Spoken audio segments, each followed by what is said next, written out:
My elementary school principal and several fantastic intermediate school teachers for making major contributions to my lifelong interest in education.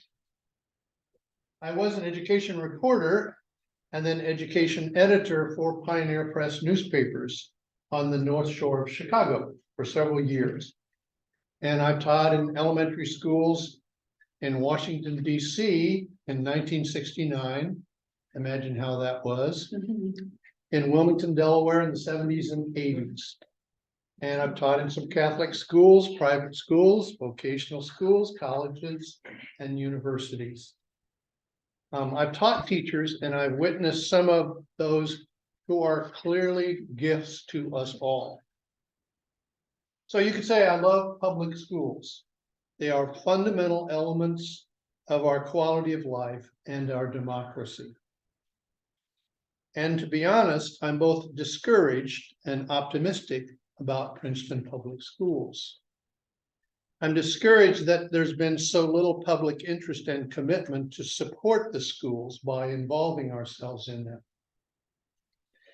I'm discouraged by the lack of newspaper coverage of school boards and the challenge of finding candidates for the school board itself. I commend all of you who are running for school board for stepping up. I commend you for devoting your time and your efforts to the often tedious tasks of being board members. There are rewards, I know, among the challenges. I'm optimistic about Princeton Elementary School District that the school district can and will rise to the challenge of improving the physical environment in which your children and grandchildren learn. Because it is so important. It is the learning that's important. We're here, children learning how to navigate their lives in a culture that often forgets that they need our attention and concern and our love. But that's just my perspective. We're here to learn what these candidates for school board have to say about why they have stepped forward to ask for your support to be part of the school board. So let's hear from them. You now have about 2 weeks, only 2 weeks, to decide who will represent you on that board. So now, students, listen up. Make sure you get what you want to know. That's important to me, at least. We'll have short presentations from each candidate first, then we'll open the floor for discussions. So we'll start with the two who are here now, and either one of you can go first. What I've asked them to do is tell a little bit about themselves, what motivates them to run for the school board, what kinds of opportunities and challenges they see in the school, and some of their vision for how they might participate on the board to deal with those challenges. So you want to... Okay, yeah, I can start. I'll give you some background on myself. My name is Susan Garvin, and I've lived in Princeton for 43 years with my husband, John, who's a retired PHS teacher, and I have one son who lives in Peoria. I'm a retired elementary teacher, retiring in 2012. And I taught elementary school for 35 years in different districts, but spent the majority of my time at the Depew School District. I was there 21 years before I retired. After I retired, I subbed for approximately 8 years in various districts. I subbed in this district. I'm active in the community. I'm secretary of the Prairie Arts Board. I've done that for 10 years. I'm a volunteer here at the library. I'm a member of St. Matthew's Church, where I sing in the choir and play in the bell choir. I've also been on the church council at various times throughout my tenure there. I also sing in the Bureau County Chorus and on the board of that organization. I've been serving on the board the last 2 years. I was appointed because there was board members that moved out of the district and they needed someone to fill out the term. So I have been on the board for the last 2 years. I'm interested in schools. I've always been interested in schools. Education is a part of what I believe in and what I like to do. And there's some things that the school district has done that are really good, and some things that I think could always be improved. I wrote down some focuses that I thought were important to bring to your attention. Our buildings, we have approximately 5 buildings in the district. We want to keep them open. We want to keep them ready for students and useful, and they're old buildings. So I would like to concentrate on what's the best way to keep them open and keep them useful and in good working condition, that will benefit us and not cost us a lot of money and repairs and everything else. So we have to worry about that. We also have to worry about the fact that space is an option also. We have students that we have people coming in with students that therapists and counselors, and maybe giving tests to students where they need privacy, and that available space is not always there for students to be one-on-one with somebody. So that's one thing where we need to look at what we can do, make that a little bit better. I also wanted to touch on the academic part of it, which is important in schools. After COVID, we had a lot of missing of school, breaks in school, things like that. So students are maybe behind. We've had a good past year. Students were in attendance, things went well, and that's a step in the right direction.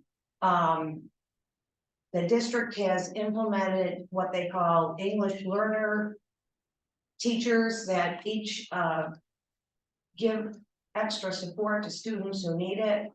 There's one in every building, which is important. We have our Title I program, which people are using for extra support for students.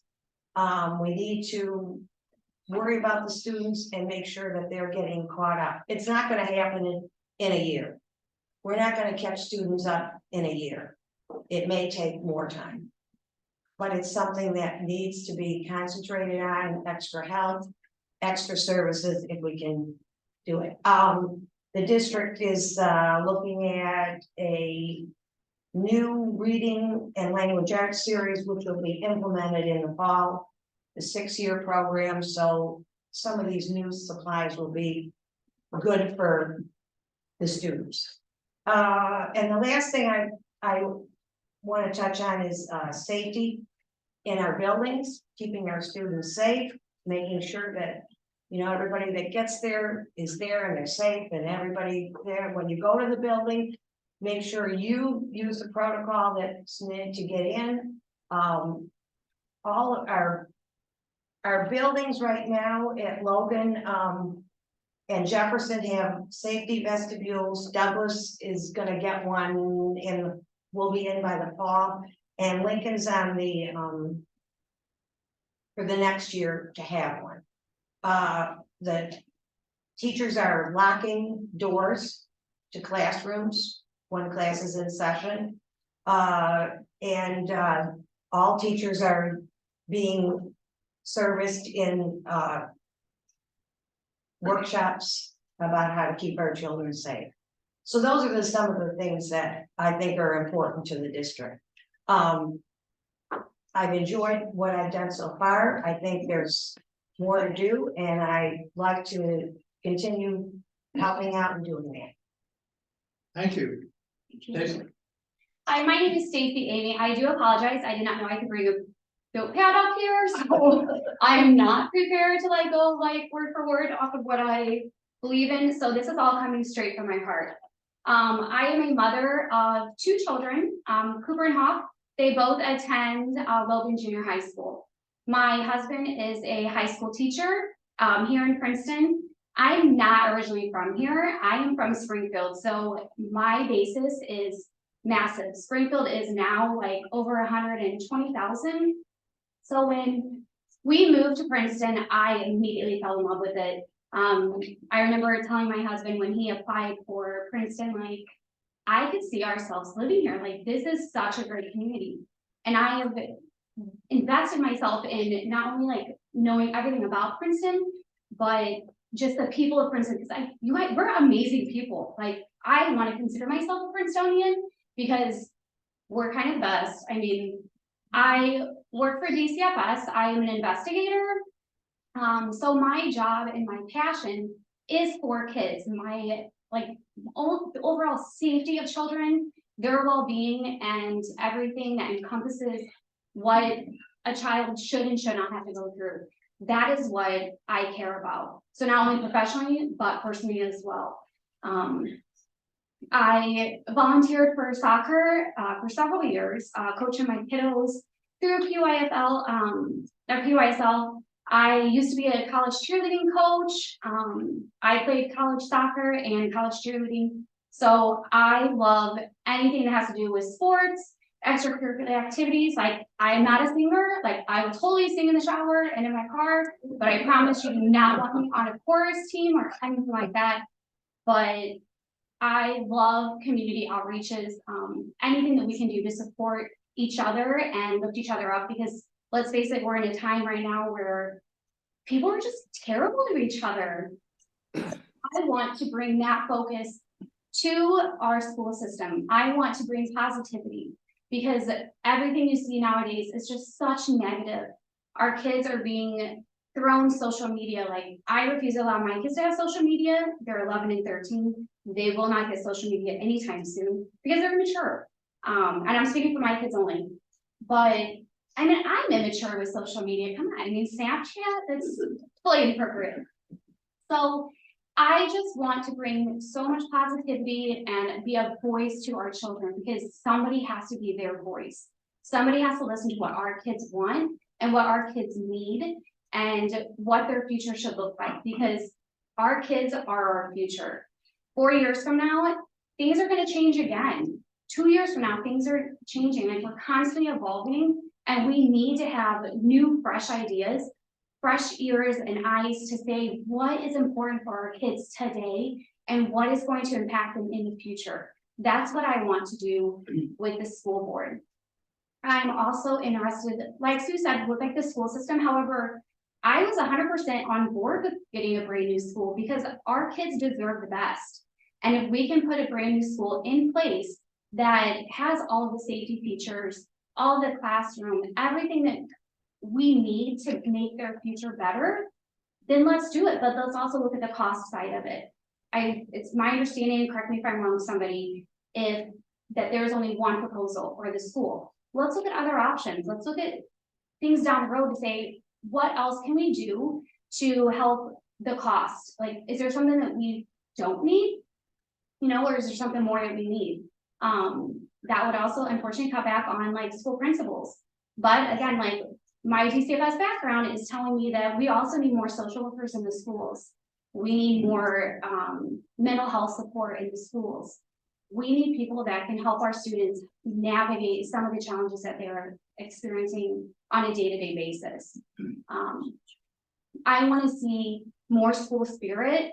When you look at Princeton High School, you see just such an amount of respect and just community outreach. Look at all the signs that were around town, and look at how many people attended those basketball games. I want to see that for our schools. So not just for Logan Junior High School, but I want to see the gyms packed, the auditoriums packed for choir events, for band, jazz. I want to see it for like sporting events. Let's get back to our kids the way that we once saw things. I remember growing up, like, and going to those basketball games and wearing my school colors with pride. We have to take ownership in that and give that back to our kids and let them feel that safety again. Again, this is off of the heart, so I don't have a notepad to go off of, but I just want to be a positive voice for our kids.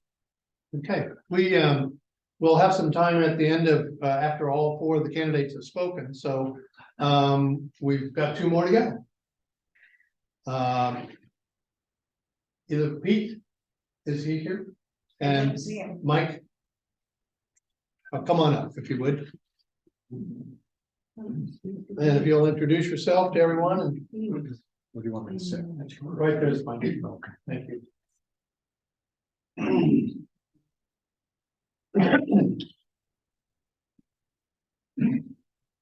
Thank you for having me tonight. My name is Pastor Michael Freeman, and I've been a pastor for 15 years. I have a doctorate in children's ministry. My wife works as a nurse practitioner here in town at the hospital. We have 3 daughters. I was on a school board at Crossroads Community here, and I have a heart for children, and I really want to seek the welfare of the city. We've been here 15 years, doing ministry with children. My heart is for that, and I want to see our high school and elementary schools do wonderful. I think they're doing good now. I went to a board meeting and I saw a lot of people that cared, and I want to make sure that continues and we continue to be faithful and caring for the next generation. I'm encouraged to see everybody running and caring, and I just like that not to stop, honestly. We were brought here a long time ago, about 15, 16 years ago, and have lived here, and we've seen wonderful strides, but we want to continue again for the next generation. Okay. Well, it's a good start. I'm wondering if any of you have any specific questions about what's happening in the schools now, anything that you've heard already today, or any concerns that you have. And we were going to start out by having people write them down, but it's a small enough group. Steve, go ahead. Could I just ask a quick question of you, Rick? The candidate who's not present, is there any reason for that? I don't know. Okay, thank you. How many seats are open? Or how many seats are we voting? Okay. Steve, you want to explain that? There are 3 seats open. Right. There are 3 seats open and 4 candidates. And all 4 were invited to come. And I think, that's something we should do. I hope all of you will have a chance to talk to Pete and Reviglio and also all these candidates in the next couple of weeks. So any other questions? Yeah. This is a dumb question, but was Pete Reviglio already on the board? Is he an incumbent? Yes. I know so little. Yeah, he's an incumbent on the board. And Yeah. you would be first time, Yes. and you're. I'm on the board. I've been on the board the last 2 years. I was appointed when someone moved out. Was of the he district. appointed? Yes, Pete was also appointed when And then how many other people are on the board? there are 7 on the board total. Okay. So there's 3 seats open, so there's 4 that will be staying. Okay. Right. Steve. Yeah, Reverend, I'm familiar to some degree with Crossroads. That was a school in Chippewa, was it Yes. not? Yes, it was. Was that a just private school or was it a Christian oriented school? It was a Christian private school. Yes. Do you understand, of course, that in a public school, there are going to be certain things you're not going to have the latitude to do? Absolutely. And including infusing matters with Christian theology. Correct. I understand. But I want to be an impact for the good and for what's right. So. Thank you. Any other? Yes. There's a significant difference in pay scales for the elementary and Princeton High School. Significant difference. Is that something, should the goal of the elementary district be to bring the scale up to the level of the high school? Is that something we should be pursuing? Good question. For the elementary, so he has a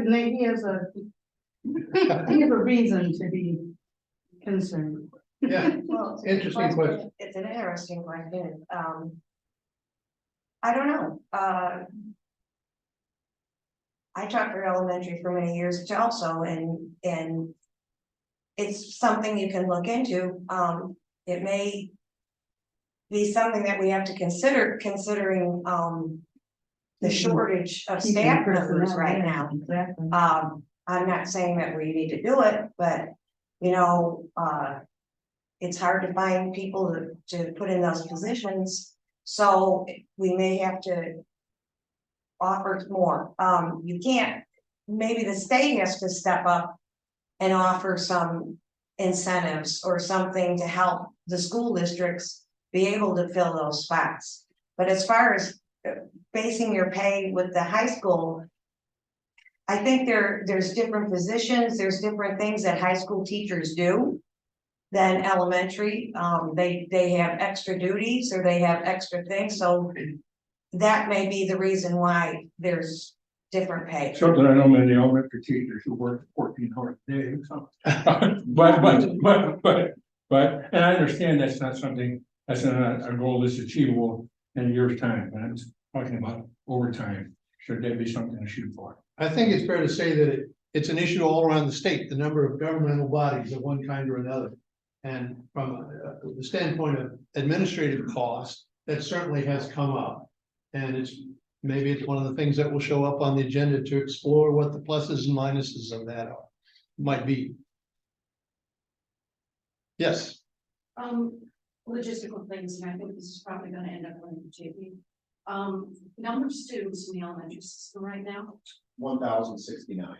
1,069 students in the elementary district. And how many teachers? Well, total staff, from part-time, support staff to teachers, about 219. Okay, I'm And gonna that read. also includes bus drivers. Teachers are around 90, 91 and 95. Okay, I'm gonna repeat that for the people who are gonna see this on YouTube. 219 employees other than teachers, Support staff and. support staff, and including bus drivers. Including bus drivers. And then the number of teachers, About 91 to 95 licensed staff. and then you multimillionaire administrators. There are one superintendent, there are 4 other building level boards. Okay. I meant that in a nice way.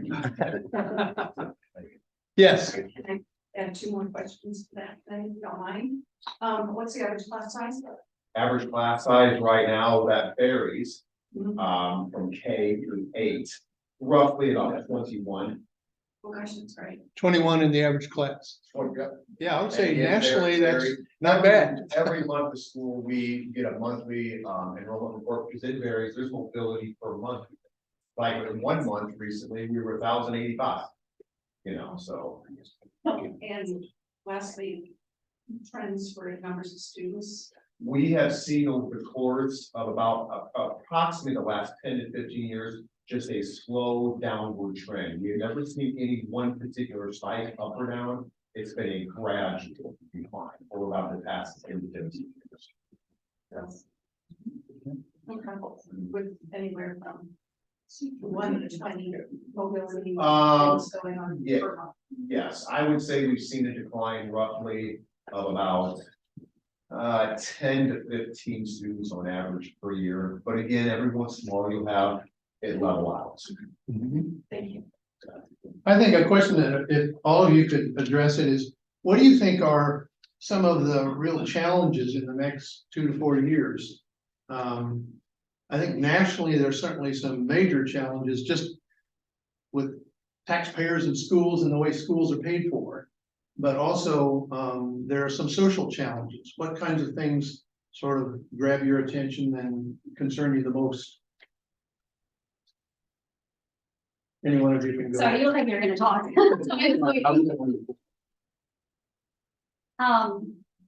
I think one of the challenges I see is I want to see more paraprofessionals in every single one of the classrooms. And I don't know if JD, if you can answer that, if each of the classrooms are equipped with a paraprofessional, or if that is something that we are looking at down the line. But I know that for my kiddos, and some of like my friends' kids, having that paraprofessional in the classroom is definitely helpful to the teacher, and not only maintaining an overall just safety about the classroom, but also making sure that the kids that are falling behind are getting that extra help that they need, and helping with testing, because not every kid is a good test taker, and sometimes they just need that little bit of extra help, and maybe we can help identify those kids that need the extra help.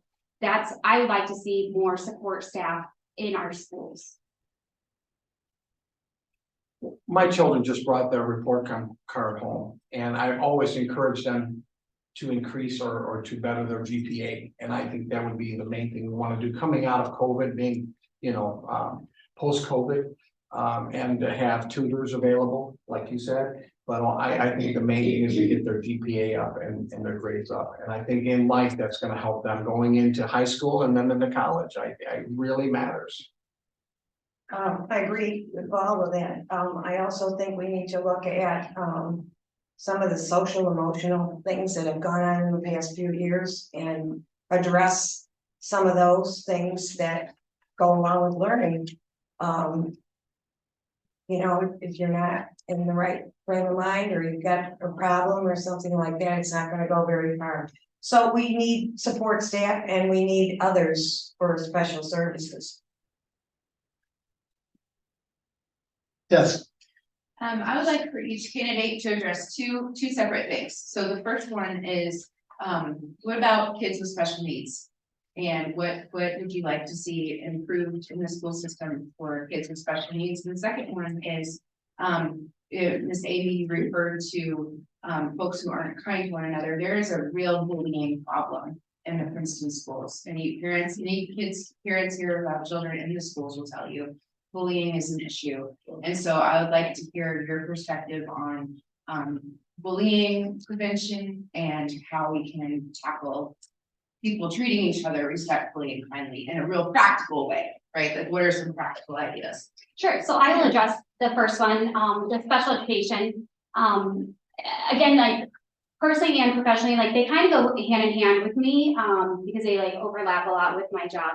But special education, I feel very strongly about. Actually, that was my first major. Like I was almost going to graduate with my special education degree, but then I decided right before I had to do student teaching not to, because all I kept seeing was like they just wanted to label kids. And I don't feel like that's like the best policy, is just let's just throw a label on a child. But we also need to offer like all of our children more support, where I think that paraprofessionals can help. Getting parents more involved in IEP meetings, as well as maybe even like a pre-IEP meeting, like let's help identify these kids that are having these problems so that we can address these issues. Maybe they don't need an IEP, maybe they just need extra support. Maybe they need a school social worker to meet with them one-on-one, once a week or once a month. Maybe they just need a community service referral. So there are other ways I think we can address kids with special needs. I will tell you, one of the amazing things that I've seen working out in the field is I've gone into schools and they have like support dogs. And I go into a school and I get excited. Like you walk in and you go immediately into the office and you see a support dog. And that support dog goes and like helps kids in need. That can be huge. And I feel like that could be something that we could look into. As for the bullying, I think that's not just a Princeton thing. That's a nationwide thing. But it has to start at home. I don't think that it's something that the school should be solely responsible for. It has to start at home as well. So that's where the school and the parents need to come together. But there also has to be better communication between the school system, its administrators, its teachers, and the parents. If a situation happens at the school, that teacher should notify that parent immediately so they can address it at home. If my kid was on either end of the bullying spectrum, I would want to know about it immediately so that I can address it at home. And if it doesn't get better, then let's take that to the next step. But we also have to be aware that bullying is happening, and kids need to understand that some things are bullying, some are teasing, but we also need to be aware of what is going on. So having discussions with, I don't know if you want to bring in, I'm trying to think of the right word, like outside people who can do seminars or guest speakers to talk to our kids, people who are personally affected by bullying. Sometimes even bring in like a former high school student to talk to kids. And not in like a big group setting either, but sometimes in a smaller setting. Because big group settings aren't always the best for kids, especially bullying, because you have those little kids in the side group that are doing their own little talking and not taking it seriously. But I agree, like bullying it's not getting better, but I feel that bullying has never been addressed, really. I mean, I will tell you, like, I'm from the, like, I grew up in the 80s, so I think bullying was around in the 80s, it was around in the 90s, early 2000s, and it's just continued. It's just now we have social media to add to it, and it's just amplifying and multiplying at a rapid speed. So we have to nip it when they're young and try to address it. And my biggest thing is just communication with the schools and parents. Okay, first I'll address the special needs students. I think it's important, that they have the support that they need and everything. I also think it's important to include them in what the activities and things that go on in the school. Inclusion, so that the other students are not, afraid of them or don't want to be near them, or can see how special they are or what assets they have. So I think that's very important. The bullying part of it, I know it goes on, it's there, but we need to address it as it happens. Involve parents if we need to, find out what's going on at home to do it. Maybe we need to pair up students with each other that don't get along, or see how we can make them get along with each other. More than whatever she said, you know, I agree with that, but that's, you know, it comes from home, like she said. It's also that the student that's being bullied, hopefully, and I know this is hard for students to do, they need to tell someone what is going on so that they can be helped and something can be done. And I know that's difficult to relay that to somebody because they're afraid of the consequences that they're going to get. So it's very difficult situation. Maybe you have to have, you know, one-on-one kind of counseling and things like that. Concerning special needs, I'd like to see not just acclimating the special needs student to the class, but them being accepted by the whole class. And somebody mentioned lack of fear, you know, and really accepting them and as a student, normal student. And about bullying, if I were to ask any in the room, how many of you personally have been affected by it? You know, I wouldn't ask for a raised hand, but many of us have. And so to create a safe environment so a child can go and say, this is happening, the red flag is there, and addressing it right at the beginning of it. And creating that safe environment so a child can come up and say, I'm being bullied, I need help. And that starts with education, and that starts with pre-training and everything, just getting them, you know, feeling safe to share what's going on in their lives. What are your thoughts about teachers, recruiting teachers? Are there enough of them in the funnel coming, or is it getting more and more difficult? My own observation is there's a lot of substitute teaching just because of COVID and everything else. But are you optimistic about that improving? Well, I will tell you, I would try to recruit teachers all the time when I'm out, like at my job. If I go to another school district, I'm like, you should probably move to Princeton because we're amazing. So I do try to recruit teachers, but I also feel that we should also recruit teachers that are going to benefit us in like certain aspects. So if we have a job opening for science, let's go look for the best science teacher. Or if we're down a cheerleading coach, just go look for a teacher that also wants to like coach cheerleading. Let's be strategic in who we're recruiting. But absolutely, like everybody should want to come and live here, and we should want the best teachers for our students. Yeah, I think there is a problem. I don't know what the solution is. There's students coming through. I don't know how many. It's gonna, and especially things are gonna be the ones that suffer because people aren't gonna want to do that. I think there might have to be some kind of incentive from the state put out so that people will be interested in going into teaching. Right now, there's in order to become a public school education teacher, and I'm not saying it's bad, but there's a battery of tests that you have to go through. And it's pretty difficult and it's pretty expensive. And so I don't know if that discourages people from doing something like that. But I think we need some assistance, and it's right, we don't want to just hire anybody who comes in off the street. You know, I think in order to just put a body in a place is not the right way to go. And if you don't get somebody qualified for a job, maybe you do have to use a sub or cover that until you find somebody that will be worth in that position. Let me make sure I understand what you just said.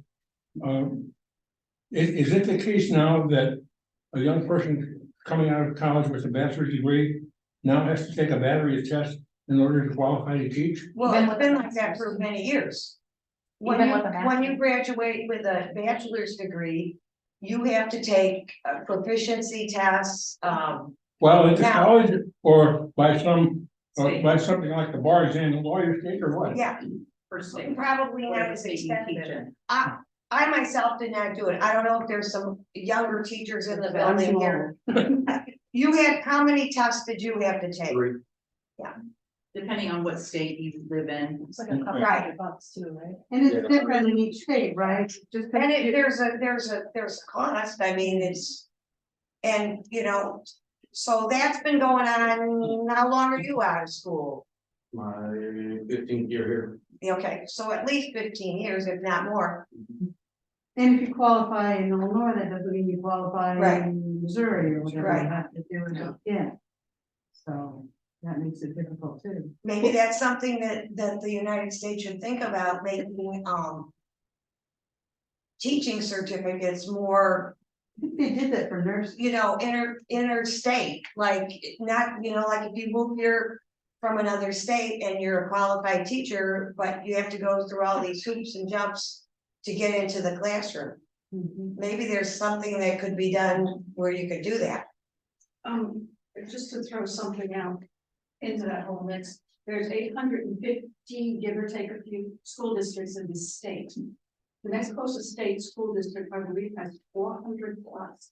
So we have in this county, 6, 7 other elementary school districts who are all looking for teachers too. It's hard to find teachers because there are so many schools out there looking for them. And it is a national problem, but Illinois is particularly badly hurt because we are competing with local schools, downstate schools, all of this other thing. There are so many schools in the state, and there's gonna have to be a way to figure out how to either get more teachers in or start combining jobs or something, because it is not sustainable. My middle daughter was impacted so much by 2 or 3 of her teachers, you know, she's going to be a teacher now. And it's an age-old problem, always recruiting new teachers, and it's ongoing. And the people we meet and say what, and we have conversations with people all the time. Why don't you look at teaching? But I also think we should look at it another way to incentivize the teachers that are already there to think about not retiring, you know, staying on a little bit longer, because the wealth of it and their knowledge, just to encourage them to stay on. I think that's another way to look at it.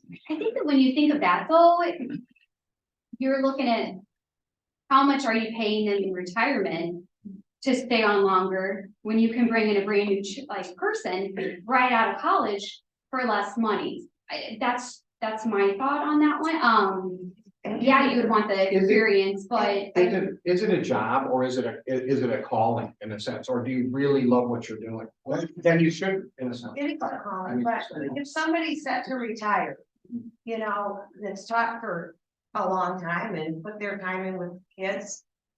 You know, do you really want them to stay on and work with young kids? I'm sorry, I mean, I did it and I was ready to retire. And I stopped afterwards for a while, but I think that's asking a lot of people to stay on.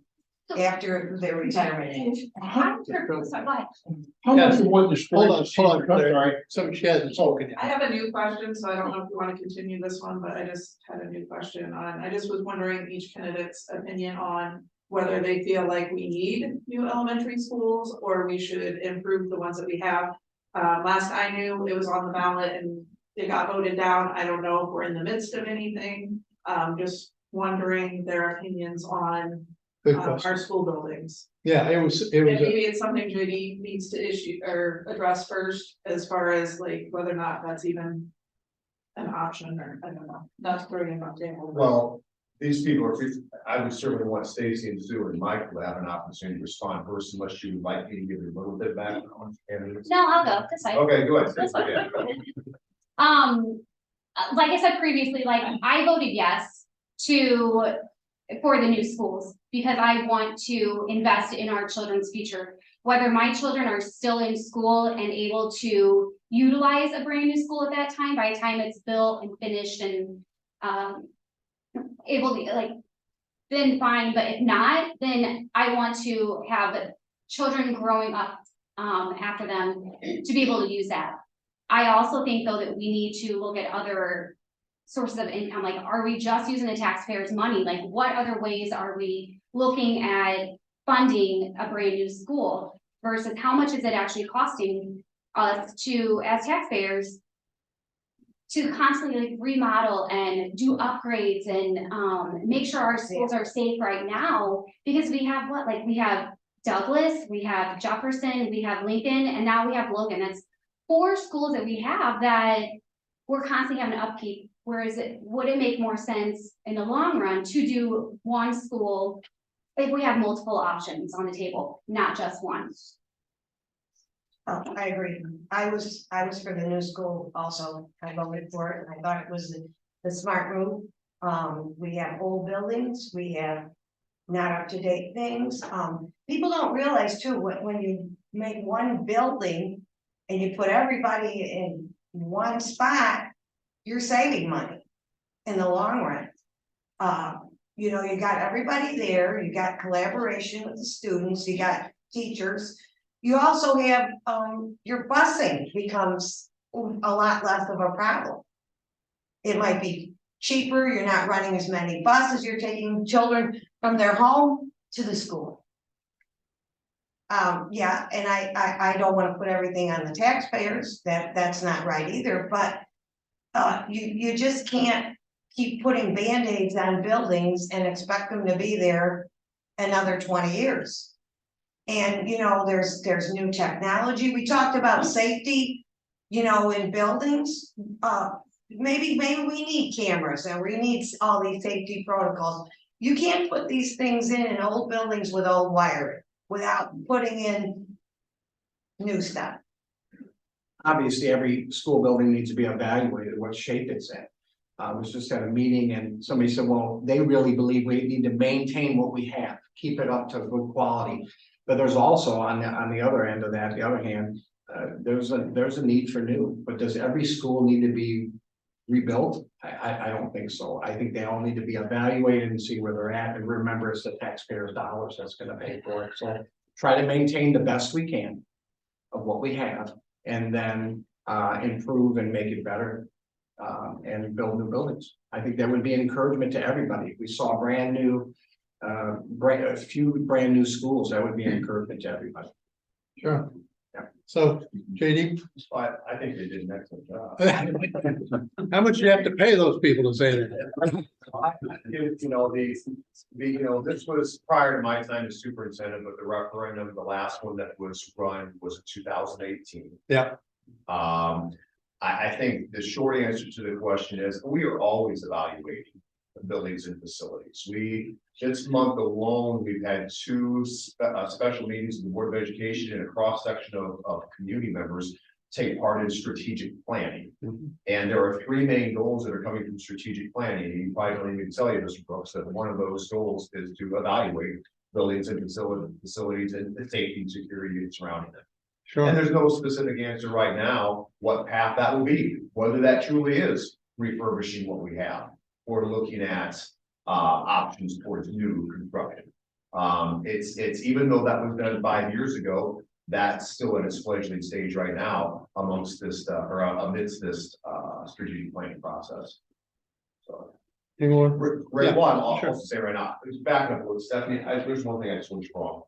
Administrators, besides the administrator, 4 building level principals, Logan also has an assistant, so 5 years, yeah. Thanks, sir. Sure. Just if I can insert my own perspective on this, one thing that I don't know very many schools where people aren't working very, very hard. I don't know any school districts where the administrators weren't working very, very hard. In the main, there's so many things going on in the school building and the buses coming and going from the school and the community.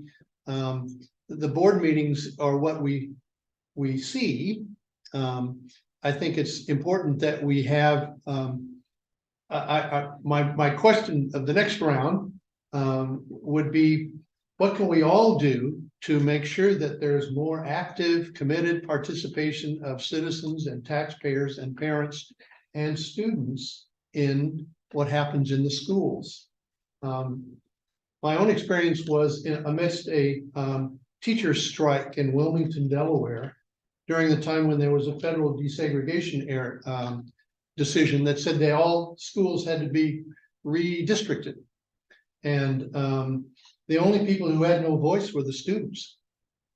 And the high school students essentially came up with the ideas and the motivation and were committed enough to, I think, contribute seriously to the settlement of this teacher strike and some of the solving the problems.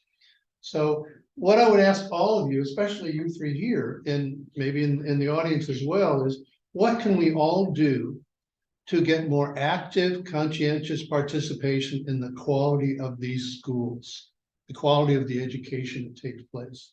I think your point about recognizing that teachers can't do all this alone. And whether it's paraprofessionals or volunteers or more career days or people coming in to be mentors or more extensive relationship with social service agencies, for example. Just my opinion, but Princeton is very fortunate, and Bureau County is very fortunate to have a growing community of well-qualified social service providers. I mean, what's happening with Aruka and a number of other things. Again, my own personal opinion, but most towns and communities aren't as fortunate to have police chiefs and police departments that are this actively involved in all different aspects of the community life. So what do you think? I mean, any particular things? What can we do to get more people to attend meetings like this, to have more opportunities for interchange and discussion in a positive way to address some of these concerns? Any thoughts about that? I don't know. If you want people to see what's going on in the schools and you want people to come to the schools, and not just the people that have kids in school, like the extra concerts and things like that. All that stuff is important to come on a daily. I don't know, maybe during the day on a daily basis, we need to invite people in for when students do presentations. We're having 4th grade presentations today on this, and we'd like to invite somebody who's not a relative or a neighbor or get them into the building. Something like this, I would think that people would be interested in what's going on, and why they don't attend, I don't know. It's gonna come down to the board members networking into our community. I already have a few liaisons. I met with the people and they said, well, let us know what's going on. And I try to encourage them not to just wait for the paper to come out, but don't disappear and be at the board meetings. I mean, not just wait for the hot button that you're only interested on. Be there. I was welcomed in. I enjoyed being there, but don't disappear. It's not a time to disappear. We're here. Everything's changed. Yeah, COVID, but we're here for such a time as this, and it's about the children. And so if you really care, go to some meetings, and then there'll be an invite probably to the schools. Sure. Yeah. Anyone? Sorry. Yeah. Okay. I think it starts with communication. If you don't know about it, How can you attend it and how can you voice your opinion or how can you learn about it? And that starts with our administration as well as the teachers, and then it funnels down to our kids. Get our kids excited about what you want them to like learn in school, or whether it's like a meeting, like, hey mom, did you know there's a meeting that's gonna happen on this day at this time? It's gonna be about us possibly getting a new school. Mom, you should go to this meeting. Let's use our kids in that way, because kids get excited about that stuff. And have our teachers send home letters, like, it's the little things that we can do that's communication. Communication is key. If you don't know about it, you can't be a part of it. Any other thoughts from the audience? Yes. Probably 20 years ago or more, I got invited to come over to Lincoln School and just talk about being a lawyer. I'm sure it bored the kids to tears, but it got me in the classroom. And they seem to have some interest in it. I don't know if that sort of thing is still going on. It's a small sample, but there are enough people in town doing various types of work that might have an interest to kids, and maybe it's still going on, and we just don't know it, because not surprisingly, I wasn't asked back. Well, I was gonna say, what's the title? Wild and Crazy Hijinks in the Local Court System? I would propose, instead of having you come into the classroom, let's have the kids go to your office. Let's have them go to the courtroom so they can see what a courtroom is, because as a lawyer just coming in and talking, I mean, I testify in court all the time, but to talk about it, but is one thing, but to experience it is another. And our kids are impressionable, and if they can go and actually see what you do in a day-to-day, or like go see a judge, you know, judge's chambers, I think that has a lasting impression on them. So I would have, if I was that teacher back then, I would have said, could we do this in this way instead? Well, I don't disagree that experiencing something, seeing something, rather than just have someone talk to you about it, particularly when it might be in concepts that are a bit beyond their ability to really absorb it. How that might work, I can tell you that if they were brought up to sit in the back pews of the Bureau County upstairs courthouse for a morning, they might come away just shaking their head. There's just nothing going on. There's times when other things are going on, but if two guys talk to each other over in the corner and they're going back and forth and deciding everything that, then they bring somebody up in front of the judge and they all talk and the guy goes away. And you know, it is gonna take a little bit more in-depth than that. And I don't know how you merge the two, and that's just talking about one sort of thing. If you've got someone who has a trade that can be fairly well absorbed by an average kid of how a plumber does things, how he goes about stuff, what it actually entails physically, other probably better instances, I would think the community might have some interest in that. Chris? To piggyback on that, I am a docent at the Lovejoy Homestead. And as a teacher here for 20 years, I took in second graders to Lovejoy Homestead. We walked. It was a wonderful experience. They don't come anymore. So I don't know about this idea. What's that? They don't come anymore. The kids don't come anymore. They don't. Oh, to the School school. doesn't participate anymore. I don't know why. It's been a couple of years. Yeah, they do. They do. They come. They go every year. Okay. They don't, the PBS has not come for 2 years. We just came last year to the schoolhouse. I mean, to the Lovejoy Homestead. Yeah, the schoolhouse behind the homestead. Schoolhouse behind is what. Yeah. But I'm talking about the actual homestead. Yeah. Yeah, we haven't come since COVID. Before that, we did two. Anyway, as I was saying, and so I'm just saying that it makes me wonder whether or not going into all of these places, which would be great, is really feasible, because I really don't think teachers have time to go and do, and plus they don't have the transportation fund. I'm just saying it's kind of the way it is. And I would challenge our teachers and our administration to, let's make time, because not everything is about what's in a book, but it's about life experiences. And again, I grew up in Springfield, so our class field trip every single year from K to 8 was to go to Lincoln's home, Lincoln's tomb. Now they have Lincoln's museum. I've never received a permission slip while my kids have been in school to go to Springfield. And I think that's something that our kids should experience because that was our 16th president. He's from Illinois. So there's different things I think that our kids should be experiencing. I mean, they should go on at least one field trip a year. They should have more life experiences, whether it's a lawyer coming in or a career day. Like, let's start them young. Let's teach them that it's okay to be a plumber. It's okay to have this job or this job. There's a need for everybody in society. We all work as a team. But again, that starts with communication and wanting our teachers and our parents and our students to work together. You were gonna say something. I was just gonna say, I do believe that they have had career day more recently, because I do recall another hairstylist going into the school system and they had a bunch of different professionals going into the school, and I'm not 100% sure how the school set it up exactly. But I do know that they do have something over at Logan Junior High where they do have different people from different walks of life and careers go in and speak to the students. So I do know that they do have something Sure. in place in reference to that. I could have used a little more hairstyling.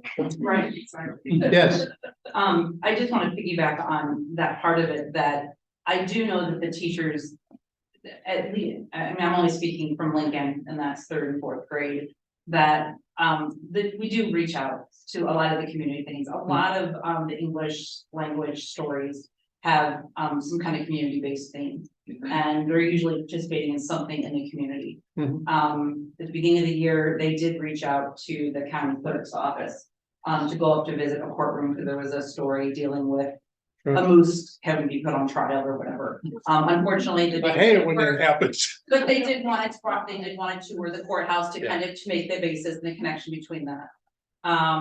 We did do the one-room schoolhouse because we were talking about Sarah Plain Tall and certain things. They make those correlations between that. We're doing Arrow and Officer Mike. We're talking about a police dog, so we're going to the police station. They do make a lot of those correlations with the things in the community to do those things. Yeah. A lot about. It depends on We plans. have the homestead here. This is the It's site of the underground. it's a curriculum that. So it needs to be in there because it's Princeton. Yeah, And it's something to be proud of. So there are community-based things that they do pull through that they have to, when they go through their curriculum, that they have to meet and go through to do it. I know myself as a parent, and I know Staci can probably speak on this behalf. I feel that COVID has kiboshed a lot of the fun things, and I think it's just maybe simply time to start bringing things back. And Staci can kind of say about school spirit and your opinions on just bringing back positivity into our school system. And maybe that will help with some of, the bullying issues and the communication lack with teachers, but I'm not up for candidates. So I'll let them speak on that. yes. Actually, this is a whole other topic, but and sort of that. I would really like to understand, what the role of the board actually is, and does the elementary school board get a whole handbook about what their role is, their responsibility? And like, who's on the board? There's 7 people on the board, I know Sue. But going forward, or who's on the board right now? I mean, I don't know if Steve, if you're still on the board, just kind of who's still there and how it works, what their authority is like. Well, I'd like to hear from those 3. What Sure. do you think that is? Yeah, I think that's important. That's a good question. Well, okay, well, I've been on the board for 2 years, and it was very eye-opening to me being a teacher and then going on the school board, because it was a lot different than I really anticipated. Your JD is like the CEO of the company, everything goes from him, it funnels down to the buildings. And they do that. They bring all of their concerns, all of their things. JD takes care of, everything that we need to know about. finances, what's going on in the district, policies that are coming up, things like that. We meet once a week, a month. Before we meet for the board, we get packets with all the bills and all the money and all the what's going on. We get a report from every building, anything important. During the course of the month, if there's anything going on that we need to be aware of, we get emails. You know, we get notification, or he calls us, especially during COVID. I mean, some of us were on vacation, we were getting telephone calls about masks. What are we gonna do about masks? You know, how do you feel about this? This is going on. So that's part of it. I learned that if I have a question, I call him. If I read over what is on the thing, he explains it explicitly as much as he can, goes through everything with us, and then we vote. If we have questions, we ask. If I have questions, I will contact the principal. You know, if there's a thing coming up, and I'll say, I'd really like to come and speak with you and get your perspective about it. I didn't realize when I was teaching the extent of the superintendent's job. Not only is he taking care of the district, the finances, and everything else, he's also helping the board to make these decisions. Is there sort of an orientation manual or training, or how does that work? Yes, but actually per statutes, within the first 90 days of a board member taking office, they have to receive a special training from the Illinois Association of School Boards. That's the requirement. It can come through a school attorney, Mr. Brooks, it can come in different fashions, but that's actually a statute that they have to receive that training. And how do you handle that orientation process? Yes, 2 years ago, we had a significant number of new folks on the board because of appointees, new board members being voted in, like Mr. Jacobs ahead of me. There was enough new board members. We actually had our district attorney come, who is licensed to be able to provide that statutory training. So he came, and it was actually a special meeting of the Board of Education that occurred in about August of about 2 years ago. Where he came directly to Logan Junior High School Media Center where our meetings held. I used to work in a Fortune 500 company, and I worked with a lot of budgets and spreadsheets and all that. And I went to one of the meetings and I saw that took up about 65% of the time. And I think that's important, the constraints from the state of Illinois and all that, and meeting our budget requirements. It's absolutely important. But to be honest with you, I'm not really in it just for that. And where I see the importance and to have the knowledge of that, I'm really here for the kids. And when the decisions come down about masks and things like that, and to influence the right way, again, about doing what's right for the overall good. That's my thoughts. Yeah. I have a question about the freedom for our teachers to teach curriculum as they see fit. How you guys feel? I'm sorry, I didn't catch that off. The freedom of our educators to teach the curriculum as they see fit to the students, not because we gotta do it this way because you say so. Yeah. Do you believe that they should be able to teach the curriculum the way that they see fit best for the students? Or do you feel that you should mandate how they teach? You're talking about the teachers? Yeah, how you guys feel towards that, your ideas towards how the teachers, the educators teach. Are you saying how it filters down to the teachers? How the curriculum set by the state, right? Right. How they teach the curriculum, do they have the freedom to teach the curriculum as they see fit to teach it? You mean like different lesson plans? Exactly, or how?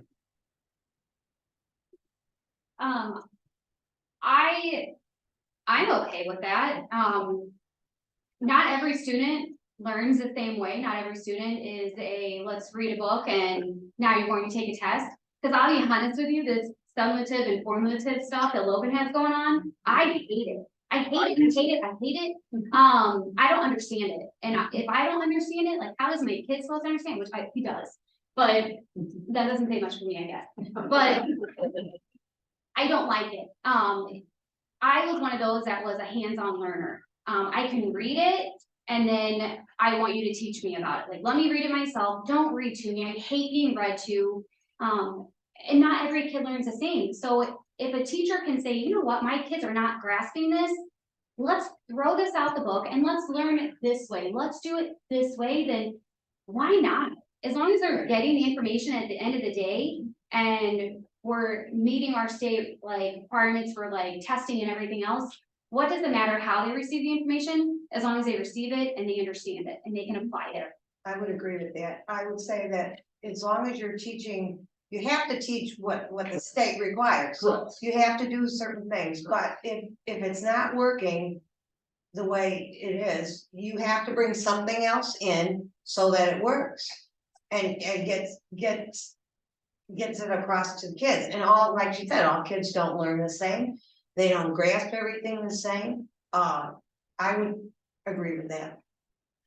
Rick, Can we hear the third candidate, Yeah. please? Yeah, go ahead. Where you have the curriculum, I believe there has to be liberty there, and the main thing is that the children are learning in the process. And if they're not, if you have to change and teaching over the years, if I have to change, I will change it. Have you had any fights about this stuff? Oh, yeah. No, I mean, actually, I'm glad you brought up the humor and stuff, because my son, for instance, he was getting a straight A, took one quiz, brought it down to an F, because he's not a good test taker. yes, And then he ended up getting that one within the whole quarter because of the quizzes, because his test scores were all A's and B's. And his quiz scores were I's. And the point scale is completely, Yeah, it's 65% from something, yeah.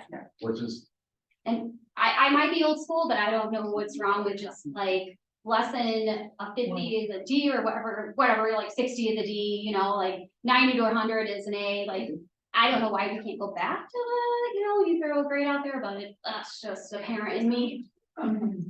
which brings to mind, what are your thoughts about, how often you think you'll be in the schools?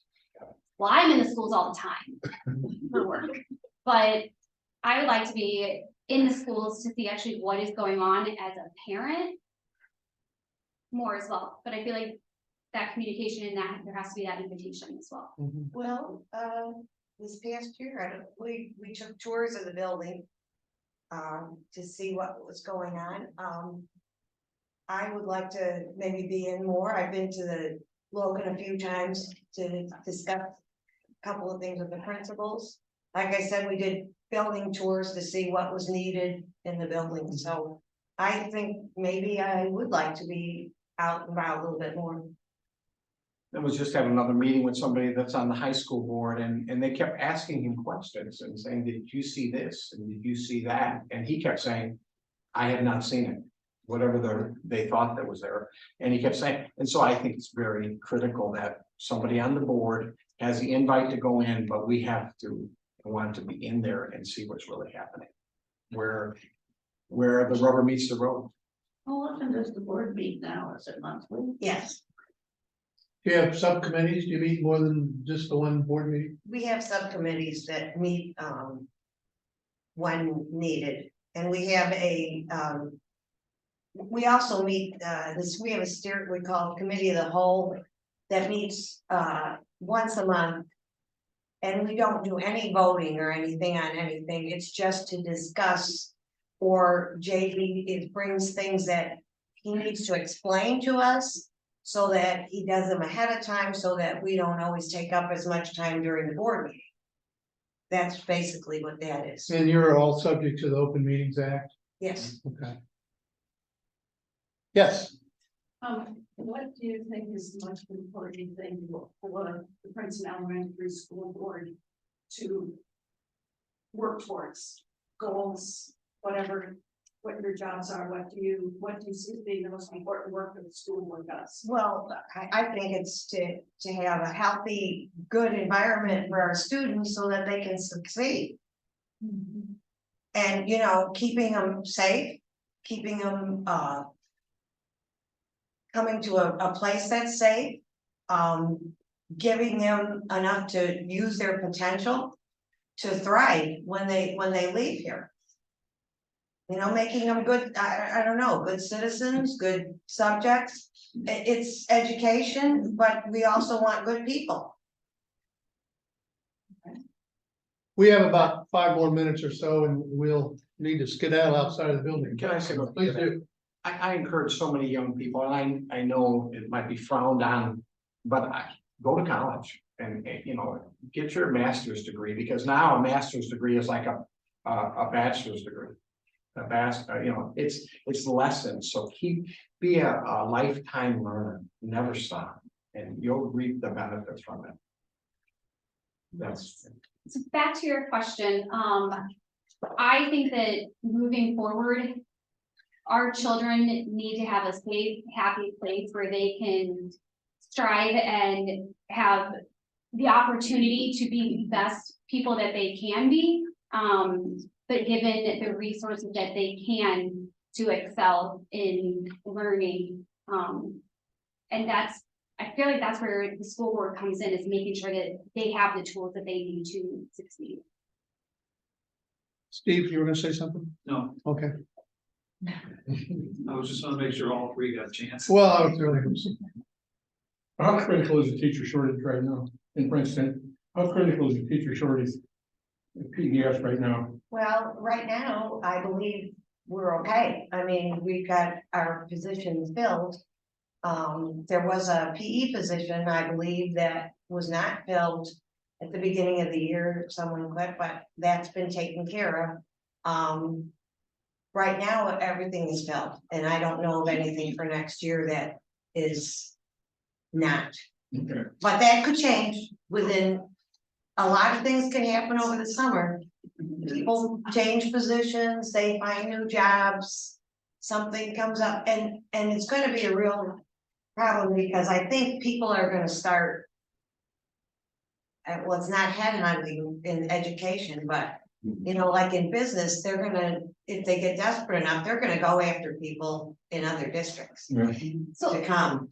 and so I wanted to say this a while ago, with like the recruiting, I would love to have like the board members or administration reach out to the kids that we know are seniors that are going on to college to pursue an education degree. Let's reach out to them and let's say, hey, we want you to come back to Princeton. You're from Princeton. We want you back in Princeton.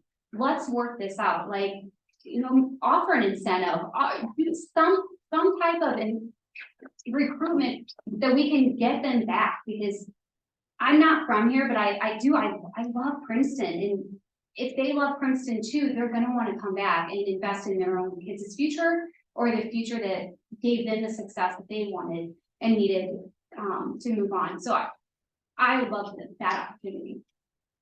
Let me see if I can help summarize this and then we can close out. What do you think is the best part and the worst part of being a board member? From what each of your perspectives. Blake wants to volunteer. No. So that's part and the worst part. Yeah, I mean, Well, the best part of it is that, I really, am invested in education. I've been in it all my life. It's a big part of what I like to do. I don't teach anymore and I don't sub anymore, but I still wanted to be involved and make a difference in how education runs. So that's what I enjoy. I like seeing what happens at the schools, what's going on, how we can help make it better. Striving. The worst part about it is, and it hasn't happened in the last 2 years, but there's sometimes some difficult decisions to make. You know, and you're never gonna make everybody happy. what from both of you, and go ahead. The best part about it is impacting children. I said that over and over, and I think the worst part about it could be in watching school board meetings is somebody setting their own agenda over what's good for the kids and holding to that no matter what, instead of having discretion and saying, you know, there's other options here, we can work it out. So I will tell you, working at DCFS, I've never knocked on a door and someone has been excited to see me. So I can tell you that I know that should you elect me as your board member, I am probably not gonna make everybody in this room happy, but I'm not doing it for you. I'm doing it for the future of our children.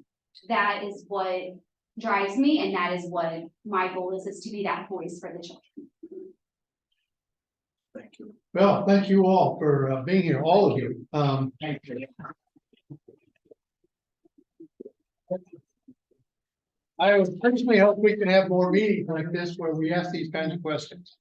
And Yes, nice meeting you. I encourage all of you to vote and get other people to vote. And if you have issues, to talk about it with people that can make decisions with you.